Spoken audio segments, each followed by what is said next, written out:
हरियाणा की हर अपडेट के लिए बेल आइकन दबाएं और सब्सक्राइब करें STV हरियाणा न्यूज। नमस्कार, सुपरफास्ट 100 में आपका स्वागत है। आपके साथ मैं हूं खालिद हसन।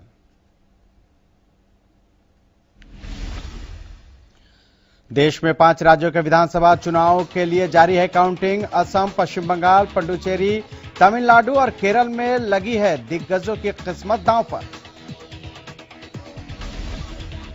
आज प्रदेश में कई जिलों के दौरे पर रहेंगे सीएम मनोहर लाल। कुरुक्षेत्र, सिरसा में कोरोना के बढ़ते मामलों पर करेंगे समीक्षा। सोनीपत, भिवानी, गुरुग्राम में जिला स्तर पर करेंगे बैठक। कृषि मंत्री जेपी दलाल ने झज्जर की अनाज मंडी का किया दौरा, जहां कृषि मंत्री जेपी दलाल ने आढ़तियों से उनकी समस्याएं सुनी। बाद में मीडिया से बातचीत करते हुए कृषि मंत्री जेपी दलाल ने कहा कि पहली बार इतनी अच्छी व्यवस्था के साथ खरीद हो रही है और अब तक 83 लाख मीट्रिक टन गेहूं की खरीद हो चुकी है।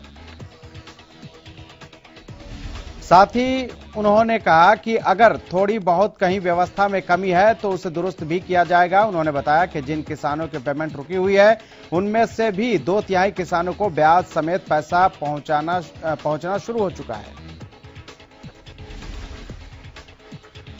पिछले 24 घंटे में देश में कोरोना के 3,92,488 केस सामने आए हैं। कोरोना से पिछले 24 घंटे में 3,689 लोगों की मौत हुई है, जबकि 3,07,865 लोग इस बीमारी को मात देकर घर लौट चुके हैं।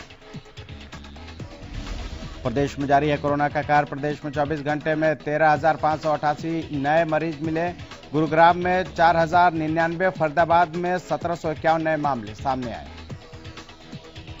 हरियाणा में कोरोना वैक्सीन के चौथे चरण की शुरुआत शनिवार से होनी थी। इसे लेकर सभी तैयारियां पूरी करने का दावा किया जा रहा था, लेकिन हैरानी की बात यह है कि अभी तक हरियाणा की तरफ से मंगवाई गई 50 लाख डोज प्रदेश में नहीं पहुंच पाई है।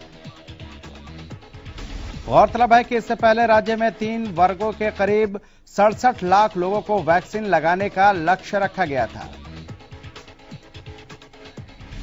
वहीं इस बीच 45 से 50 उम्र के लोगों को इसमें छूट मिली थी, जहां कई राज्य वैक्सीन की किल्लत की वजह से इस चरण को शुरू करने से मना कर चुके हैं। तो वहीं दूसरी तरफ इस अभियान से शुरू होने से पहले हरियाणा सरकार के हाथ कोरोना वैक्सीन की डोज नहीं आई है।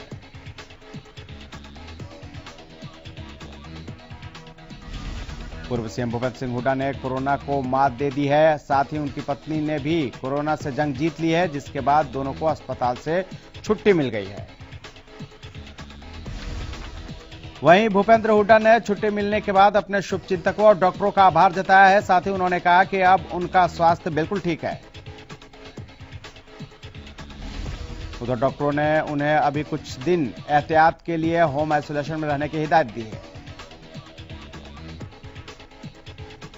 फरीदाबाद में कोरोना को लेकर दिल दहला देने वाली घटना सामने आई है, जिसमें 10 दिन के अंदर एक ही परिवार के 4 लोगों की मौत हो गई।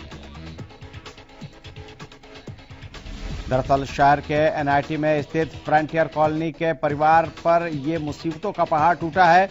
परिवार में मरने वाले पति पत्नी और 2 बेटे हैं। इन चारों की मौत 10 दिन के अंदर हुई है।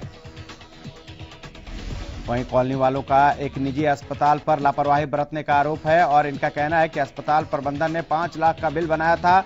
2.5 लाख रुपए कॉलोनी के लोगों ने जमा भी करा दिए। इसके बावजूद अस्पताल के द्वारा उनको प्रताड़ित किया गया। देश और प्रदेश में कोरोना की बेकाबू रफ्तार थमने का नाम नहीं ले रही है। कोरोना के आंकड़े जिस तेजी के साथ बढ़ रहे हैं, मरने वालों की संख्या भी उसी तेजी से जारी है। पंचकूला के सेक्टर 28 के शमशान घाट में शनिवार को एक साथ 20 कोरोना संक्रमित शवों का दाह संस्कार किया गया। नगर निगम के SI अजय सूद ने बताया कि सेक्टर 20 के शमशान घाट में 14 बेड़े हैं और सेक्टर 28 के शमशान घाट में 40 बेड़े हैं। SI अजय सूद ने बताया कि ये सभी कोरोना संक्रमित शव पंचकूला के अलग अलग अस्पतालों से आए थे। अंबाला पहुंचे किसान नेता राकेश टिकैत ने एक बार फिर केंद्र सरकार पर निशाना साधा और कहा कि कोरोना के नाम पर केवल किसान आंदोलन को खत्म करने का प्रयास किया जा रहा है। टिकैत ने कहा कि सरकार तो ऐसा कह रही है मानो कोरोना का उद्गम स्थल ही किसान आंदोलन हो। वहीं अंबाला में किसानों को संबोधित करते हुए हरियाणा सरकार पर निशाना साधा और सवाल उठाया कि किसान आंदोलन चल रहा है और फिर भी सरकार ने खरीद बंद कर दी है। टिकैत ने कहा कि सरकार गारंटी ले कि किसान आंदोलन समाप्त होने से कोरोना खत्म हो जाएगा तो वो विचार कर सकते हैं। कोरोना काल में धारा 144 का उल्लंघन कर महापंचायत करना किसान नेता राकेश टिकैत को महंगा पड़ गया है। दरअसल राकेश टिकैत अंबाला के धुराली गांव पहुंचे थे, जहां महापंचायत में हजारों की भीड़ जुटाई गई थी, जिसमें न तो लोगों ने मास्क पहने थे और न ही सोशल डिस्टेंसिंग दिखाई दे रही थी। महापंचायत में धारा 144 का भी जमकर उल्लंघन हुआ और जमकर कोरोना से बचाव के नियमों की धज्जियां उड़ाई गई थी, जिसके बाद अंबाला पुलिस ने अब किसान नेता राकेश टिकैत पर महामारी फैलाने के आरोपों में एफआईआर दर्ज की है। बाढ़ड़ा अनाज मंडी में गेहूं खरीद का अजीब खेल चल रहा है। बताया जा रहा है कि अन्य राज्यों से ट्रकों में भरकर गेहूं आ रहा है और ये गेहूं बिना गेट पास के ही पहुंच रहा है। जानकारी देते हैं कि 3 मई तक मंडियों में कोरोना को देखते हुए खरीद पर रोक लगा दी गई है, लेकिन अधिकारियों की मिलीभगत से बाढ़ड़ा की अनाज मंडी में अभी भी गेहूं की खरीद की जा रही है। पलवल के नागरिक अस्पताल का विधायक दीपक मंगला ने औचक निरीक्षण किया। उन्होंने अस्पताल परिसर का निरीक्षण कर व्यवस्थाओं का जायजा लिया। इस दौरान अस्पताल के आइसोलेशन वार्ड में भर्ती कोरोना मरीजों के तीमारदारों ने विधायक को अस्पताल में फैली अव्यवस्थाओं और स्टाफ की कमी के बारे में बताया। लोगों की समस्या सुनने के बाद विधायक दीपक मंगला ने अधिकारियों को निर्देश दिए कि अस्पताल में न तो मरीज को किसी तरह की परेशानी होनी चाहिए और न ही मरीज के तीमारदारों को। साथ ही उन्होंने जनता से अपील की कि सभी लोग कोविड नियमों का पालन करें। बीजेपी के प्रदेश अध्यक्ष ओपी धनखड़ ने कोरोना से बचाव के लिए सरकार की ओर से युद्ध स्तर पर किए जा रहे उपायों में संगठन की ओर से कार्यकर्ताओं से निरंतर सहयोग करने का आह्वान किया है। उन्होंने कहा कि सभी की सक्रिय भागीदारी से ही कोरोना जैसी वैश्विक महामारी से जंग जीती जा सकती है। धनखड़ ने बताया कि हरियाणा बीजेपी की ओर से 100 ऑक्सीजन कंसंट्रेटर मंगाए गए हैं। वहीं इसके साथ ही कृषि मंत्री जेपी दलाल ने 50 सांसद संजय भाटिया के प्रयासों से पानीपत के उद्यमियों ने 150, अमेरिका में रह रहे हरियाणा वासियों के संगठन ग्लोबल हरियाणा ने पहली किस्त के रूप में 50 और जिंद बीजेपी जिला अध्यक्ष राजू मोर ने 10 ऑक्सीजन कंसंट्रेटर मंगाने का ऑर्डर यूएसए भेजा है।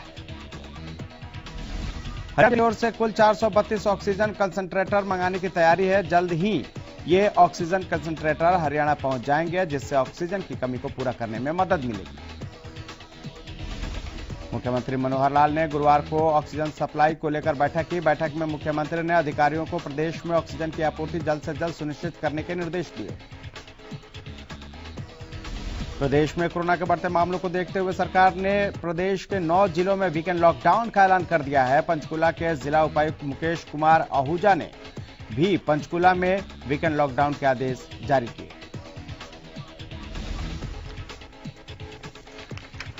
इसके तहत शुक्रवार रात 10 बजे से सोमवार सुबह 5 बजे तक जिले में वीकेंड लॉकडाउन लागू रहेगा। जिला उपायुक्त मुकेश कुमार आहूजा ने इस दौरान लोगों से घरों में रहने की अपील की है।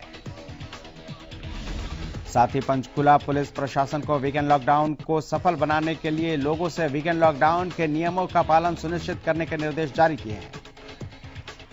उन्होंने कहा कि वीकेंड लॉकडाउन के दौरान लोगों के घर से बाहर निकलकर सार्वजनिक जगहों पर जाने पर रहेगा पूर्णतः प्रतिबंध।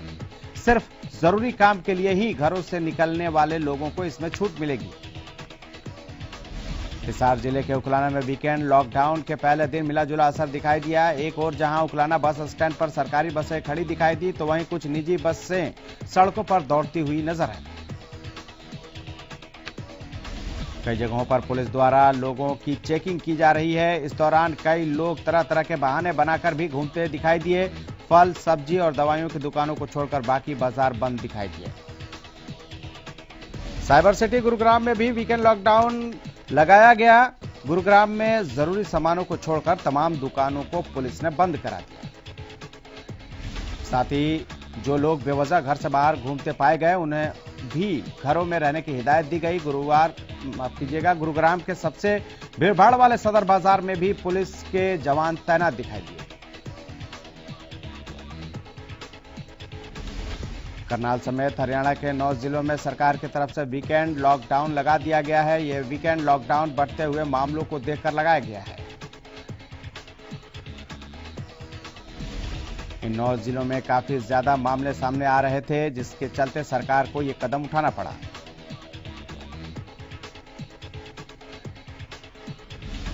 वहीं करनाल में व्यापारियों ने प्रशासन को अपना समर्थन देते हुए इस वीकेंड लॉकडाउन के बाद अपने बाजार भी 10 मई तक बंद रखने की बात कही है।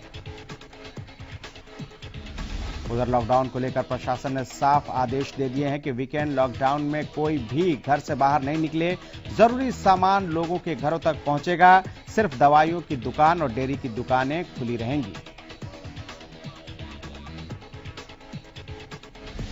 वीकेंड लॉकडाउन को देखते हुए रोहतक में भी प्रशासन मुस्तैद है, जिसको लेकर लगातार नियम तोड़ने वालों के खिलाफ कार्रवाई की जा रही है।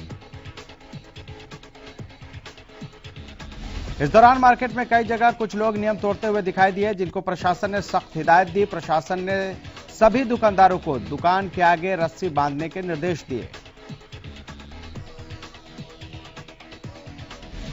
कोरोना संक्रमण के बढ़ते खतरे के बाद 9 जिलों में वीकेंड लॉकडाउन लगाने के आदेश जारी किए गए हैं। शुक्रवार सुबह 10 बजे से सोमवार सुबह 9 बजे तक लॉकडाउन रहेगा।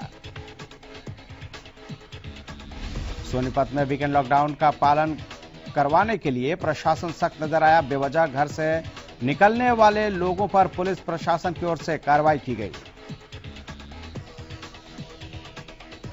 हरियाणा में कोरोना के बढ़ते प्रकोप को देखते हुए अब हरियाणा सरकार ने आईएमए से मदद की अपील की है।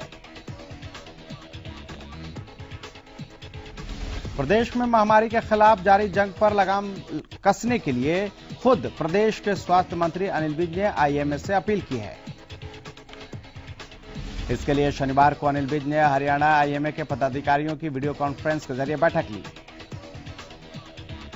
जिसमें विज ने स्पष्ट कहा कि वो नहीं चाहते कि हरियाणा में कोई भी मरीज इलाज न मिलने के कारण जान गंवाए। ऐसे में विज की अपील का तुरंत असर देखने को मिला और आईएमए प्रदेश अध्यक्ष ने सरकार का साथ देने का विज के वीसी में ही भरोसा दिला दिया। वीसी में अनिल विज ने आईएमए के डॉक्टरों से बड़ी अपील करते हुए कहा कि अब प्रदेश में सरकार अस्पतालों और बेड्स की संख्या बढ़ाने जा रही है, लेकिन उन्हें चलाने के लिए स्टाफ की जरूरत है। ऐसे में बिना आईएमए के सहयोग के नए अस्पताल चलाना मुश्किल है। विज ने आईएमए से अपील करते हुए कहा कि आईएमए हर जिले में जितना संभव हो सके उतना स्टाफ मुहैया करवाए, ताकि प्रदेश में किसी मरीज की जान इलाज न मिल पाने की वजह से न जाए। कोरोना के संकट के बीच एचएलपी सुप्रीमो एवं सिरसा विधायक गोपाल कांडा ने लोगों की मदद के लिए एक बार फिर हाथ बढ़ाया है। गोपाल कांडा ने निजी कोष से 1 करोड़ रुपए जनता के लिए जारी किए हैं। इस राशि से 150 ऑक्सीजन कंसंट्रेटर खरीदे जाएंगे, जो ऑक्सीजन की कमी को पूरा करेंगे। एचएलपी के वरिष्ठ उपाध्यक्ष गोविंद कांडा ने बताया कि ऑक्सीजन की कोई कमी न रहे, इसी कोशिश में यह कदम उठाया गया है। इसी के साथ गोविंद कांडा ने लोगों से अपील करते हुए कहा कि वे कोरोना से खुद भी बचें और अपने परिवार को भी बचाएं। संकट के इस समय में विधायक गोपाल कांडा एवं पूरा हरियाणा लोकहित पार्टी का परिवार सिरसावासियों के साथ खड़ा है। सरकार ने कल से पूरे देश में 18+ के लोगों को वैक्सीन लगाने की बात कही थी, लेकिन सरकार के दावों की पोल तब खुल गई जब वैक्सीनेशन का काम शुरू ही नहीं हो पाया। जब इस बारे में हमारी टीम ने नोडल अधिकारी डॉक्टर विशाल गुप्ता से बात की तो उन्होंने हैरान कर देने वाली बात कही। उन्होंने साफ तौर पर कहा कि 18+ के लोगों को लगने वाली वैक्सीन अभी उपलब्ध नहीं हो पाई है, जिसके कारण वैक्सीनेशन का काम शुरू नहीं हो पाया। इसके साथ ही उन्होंने कहा कि 18+ के लोगों को लगने वाली वैक्सीन का कोटा राज्य सरकार का है और 45 साल से ऊपर के लोगों का कोटा केंद्र सरकार का है। फतेहाबाद पुलिस की सीआईए विंग ने एक युवक को काबू कर उसके पास से 6 रेमडेसिविर इंजेक्शन बरामद किया है। युवक इन्हें 35,000 रुपए में बेच रहा था। मामले की जानकारी देते हुए डीएसपी दलजीत सिंह ने बताया कि पुलिस को सूचना मिली थी कि फतेहाबाद में एक युवक रेमडेसिविर के इंजेक्शन महंगे रेट पर बेच रहा है। इसके बाद पुलिस ने जाल बिछाया और आरोपी के पास तक पहुंची। रेट तय होने के बाद जब आरोपी युवक इंजेक्शन देने पहुंचा तो पुलिस ने आरोपी को धर दबोचा। देश में कोरोना का बढ़ता कहर जहां आए दिन लोगों की सांसें छीन रहा है, तो वहीं सरकार लगातार इसी प्रयास में जुटी है कि किस तरह से कोरोना के बढ़ते मामलों पर अंकुश लगाया जाए। उधर इस डरावने माहौल में भी लोगों की लापरवाही थमने का नाम नहीं ले रही है। अंबाला शहर की सब्जी मंडी में सरेआम उड़ती नियमों की धज्जियां इस जानलेवा बीमारी को बढ़ावा देने का काम कर रही हैं। उधर प्रशासन ने भी सब्जी मंडी में नियम तोड़ने वालों पर सख्ती बरती है, लेकिन लोगों की नियम न मानने की आदत कहीं न कहीं कई सवाल पैदा कर रहे हैं कि क्यों लोग कोरोना को हल्के में ले रहे हैं, क्यों कोरोना से लगातार हो रही मौतों का आंकड़ा उन्हें दिखाई नहीं दे रहा है। सिरसा में शनिवार को रोडवेज बसों का संचालन सुचारू रूप से जारी रहा। शनिवार को वीकेंड लॉकडाउन के दौरान हिसार रोड स्थित बस अड्डा से बसों का सुचारू रूप से संचालन किया गया। रोजमर्रा की तरह बस अड्डा परिसर में ज्यादा भीड़ भाड़ नहीं दिखी।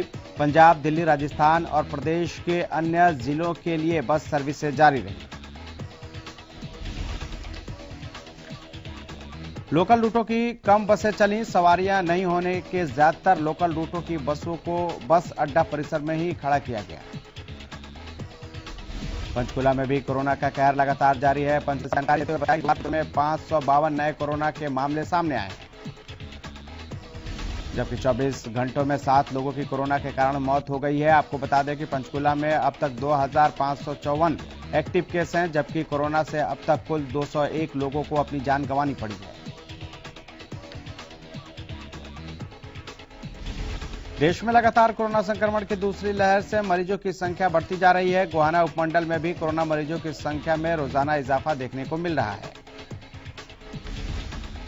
गोहाना में पिछले 20 दिनों में 700 से ज्यादा कोरोना पॉजिटिव मामले सामने आ चुके हैं। गोहाना नागरिक अस्पताल का 1.5 दर्जन स्टाफ भी कोरोना की चपेट में है। कोरोना ने अंबाला में अब ऐसी रफ्तार पकड़ी है कि बाल सुधार गृह में भी 31 बाल बंदी कोरोना की चपेट में आ गए हैं। अंबाला की बाल सुधार गृह में अब में बंद 31 बाल बंदियों की कोरोना रिपोर्ट भी पॉजिटिव आई है।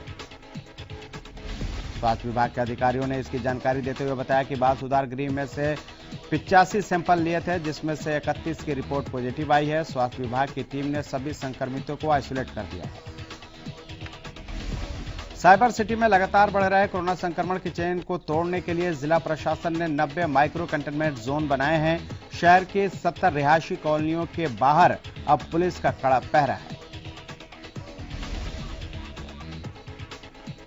इन रिहायशी कॉलोनियों को लार्ज आउटब्रेक रीजन में रखा गया है। साथ ही इन इलाकों में अब आने और जाने पर भी प्रतिबंध रहेगा। स्वास्थ्य विभाग की माने तो इन इलाकों में 50 से 80 लोग संक्रमित हैं।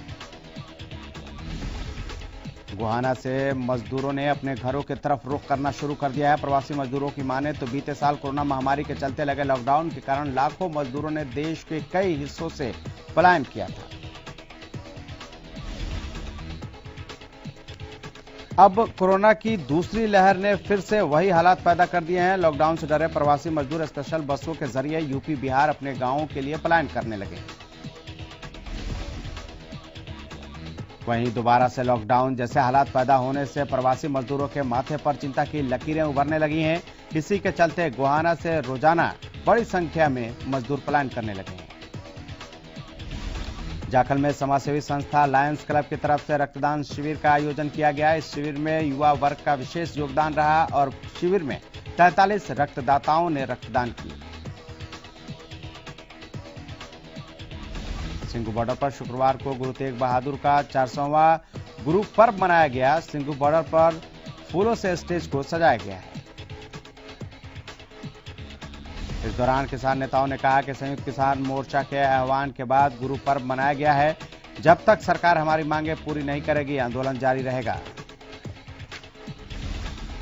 किसानों में उत्साह भरने के लिए अलग अलग कार्यक्रम किए जा रहे हैं। वहीं बलदेव सिरसा ने सरकार पर भी जमकर निशाना साधा और कहा कि सरकार कोरोना के नाम से हमें डराने का प्रयास कर रही है। ये कोई महामारी नहीं है।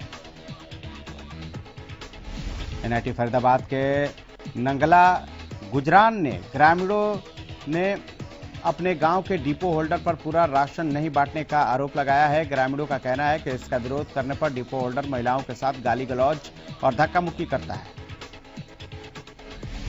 जिसकी शिकायत लेकर सभी ग्रामीण फरीदाबाद के खाद्य आपूर्ति विभाग के अधिकारी से मिलने पहुंचे। लोगों ने आरोपी डिपो होल्डर सत्येंद्र भड़ाना के खिलाफ सख्त कार्रवाई की मांग की है। इधर पानीपत में चाइल्ड हेल्पलाइन की टीम ने छोटू राम चौक के पास से एक 16 साल की नाबालिग का रेस्क्यू किया है। इस किशोरी ने बताया कि उसकी दादी ने उसकी मां को बहला फुसलाकर तरावड़ी के रहने वाले 40 साल के व्यक्ति से जबरन शादी करा दी, जिसके बाद उसका पति उससे देह व्यापार कराने लगा। चाइल्ड हेल्पलाइन कोऑर्डिनेटर पूजा मलिक ने बताया कि बिहार के छपरा जिले के एक गांव की किशोरी ने बताया कि मार्च 2021 में उसकी दादी ने जबरन उसकी शादी एक व्यक्ति से करा दी थी। पति ने उसके साथ दुष्कर्म किया और कमरे पर देह व्यापार कराने लगा। फिलहाल इस मामले में 0 एफआईआर दर्ज कर ली गई है और अब इस मामले की जांच तरावड़ी थाना पुलिस करेगी।